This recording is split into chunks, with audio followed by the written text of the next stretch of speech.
दिल्ली की शराब नीति में बदलाव पर बड़ी कार्रवाई हुई है। दिल्ली के एलजी ने आबकारी नीति लागू करने में गंभीर अनियमितताओं के आरोप में कुल 11 अधिकारियों को सस्पेंड कर दिया है। जिन अधिकारियों पर गाज गिरी है उनमें तब के दिल्ली के आबकारी कमिश्नर ए गोपी कृष्णा भी शामिल हैं। इसके अलावा deputy excise commissioner Anand Kumar Tiwari को भी सस्पेंड किया गया है। दिल्ली के एलजी ने कदम डायरेक्टरेट ऑफ विजिलेंस की जांच रिपोर्ट के बाद उठाया है। तो दिल्ली में बड़ी कार्रवाई हुई है। 11 अधिकारियों को सस्पेंड कर दिया गया है। दिल्ली के तत्कालीन आबकारी कमिश्नर को सस्पेंड कर दिया गया है।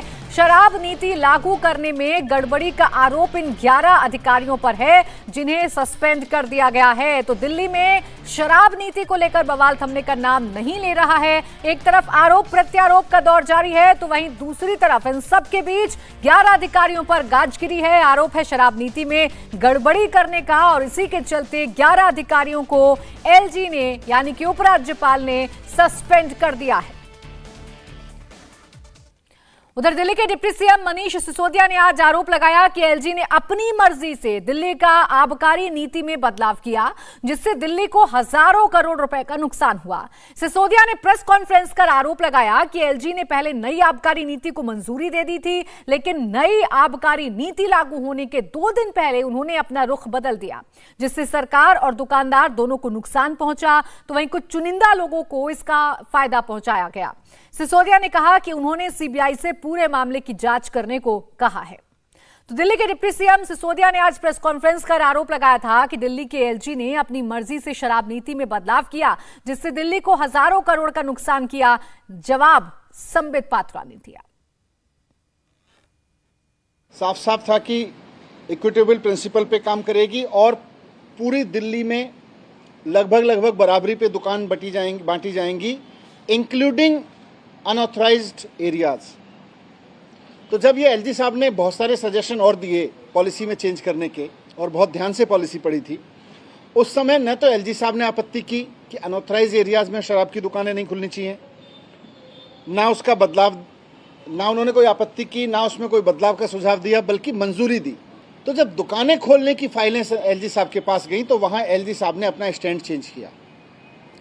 पहले जब पॉलिसी में गया कि अनऑथराइज कॉलोनी में भी दुकानें खुलेंगी, इक्विटेबल डिस्ट्रीब्यूशन होगा, उस समय एलजी साहब ने कोई ऑब्जेक्शन नहीं किया। पॉलिसी पास की, सारे रूल्स पास किए, सब कुछ पास किया। लेकिन जब दुकानें खुलने की फाइल एलजी साहब के पास पहुंची, तो वहां पर एलजी ऑफिस में कुछ बदलाव हुआ। एलजी ऑफिस ने अपना निर्णय बदला। यहीं पे इसकी सारी जड़ है कि किस तरह से नुकसान हुआ। The following activities shall not be allowed under mixed use, ये मास्टर प्लान दिल्ली की कहती है। और इसमें कौन से एक्टिविटीज मिक्स्ड यूज में अलाउड नहीं है, तो पॉइंट नंबर ई में आप देख सकते हैं, लिकर शॉप, शराब के दुकान, ये अलाउड नहीं है, ये मास्टर प्लान कहती है। सिसोदिया जी, आपका ये आरोप था कि वो भारतीय जनता पार्टी के कौन लीडर थे जिनके कहने पर एलजी ने इस प्रकार के क्लॉज को हटाया। तो सिसोदिया जी, हम आपको बताना चाहेंगे, ये भारतीय जनता पार्टी के किसी नेता के कहने पर नहीं, संविधान के कहने पर, कानून के कहने पर, नियम के कहने पर जो काम एलजी ने किया है, वो आप सबके सामने। दिल्ली के डिप्टी सीएम सिसोदिया ने सीबीआई से जांच कराने की मांग की। कहा एलजी ने आबकारी नीति में अपनी तरफ से बदलाव किया या उन पर किसी का दबाव था। बीजेपी ने पूछा कि अगर इतना बड़ा आरोप है तो आपकी सरकार नवंबर से चुप क्यों बैठी थी? 48 घंटे पहले यह फैसला क्यों बदला गया?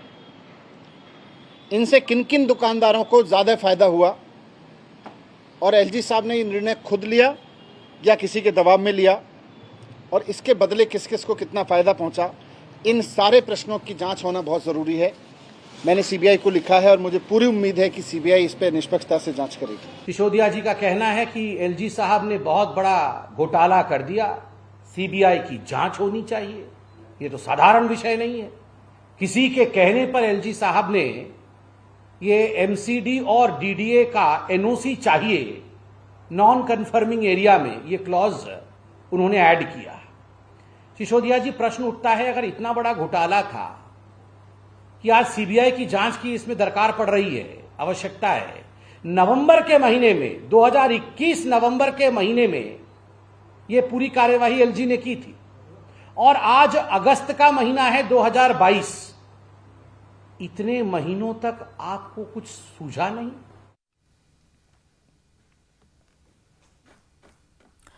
और इसी पर ज्यादा जानकारी के साथ हमारे सहयोगी भास्कर मिश्रा हमारे साथ जुड़ गए हैं। भास्कर, शराब नीति वापस लेने के बाद बैकफुट पर आई आप सरकार आज हमलावर मोड में नजर आई। एक के बाद एक कई आरोप उपराज्यपाल पे लगा दिए, हालांकि बीजेपी की तरफ से भी करारा जवाब मिला है।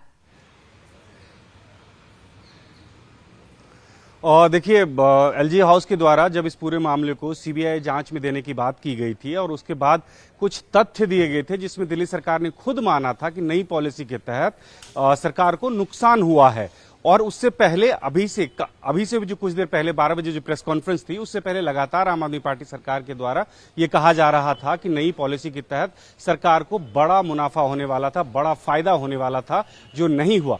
आज मनीष सिसोदिया का यह कहना था कि वो फाइल अब इनके पास आई है, वो डिटेल अब इनके पास आया है, जिससे यह तय हुआ है कि दिल्ली सरकार को बहुत बड़ा नुकसान हुआ है। जबकि एलजी हाउस के द्वारा पहले ही कह दिया गया था कि दिल्ली सरकार जिसे बहुत बड़ा मुनाफा बता रही है उसमें सरकार को बहुत बड़ा नुकसान हुआ है। और आप ये कह सकते हैं कि एक तरफ एलजी के द्वारा पहले ही सीबीआई जांच के आदेश दे दिए गए थे, विजिलेंस इंक्वायरी ऑर्डर कर दी गई थी और उसमें अब ये तथ्य सामने आ गए हैं कि तमाम अधिकारी जो हैं वो दोषी पाए गए हैं और उसी आधार पे तत्कालीन जो एक्साइज कमिश्नर हैं, वो डिप्टी कमिश्नर हैं, उनके समेत सेक्शन ऑफिसर, जो डीलिंग हेड है, ऐसे तमाम 11 अधिकारियों के खिलाफ कार्रवाई हुई है, सबको सस्पेंड किया गया है और विभागीय कार्रवाई अलग से की जाएगी। एक तरफ एलजी के द्वारा जहां कार्रवाई शुरू हो गई, वहीं दूसरी तरफ अब दिल्ली सरकार के द्वारा यह बताने की कोशिश की जा रही है कि तत्कालीन जो एलजी अनिल बैजल थे उनके एक फैसले की वजह से नुकसान हुआ है सरकार को। लेकिन एलजी हाउस अभी ये कह रहा है बिल्कुल कि नुकसान और फायदे का जिक्र हो रहा है, लेकिन इस पूरे मामले पर भास्कर ये कहा जाए कि जमकर सियासत हो रही है तो गलत नहीं होगा। शुक्रिया आपका तमाम जानकारी के लिए। इंडिया टीवी हर वक्त हर जगह डाउनलोड करने के लिए सर्च करें India TV news Google play store या ऐप स्टोर पर।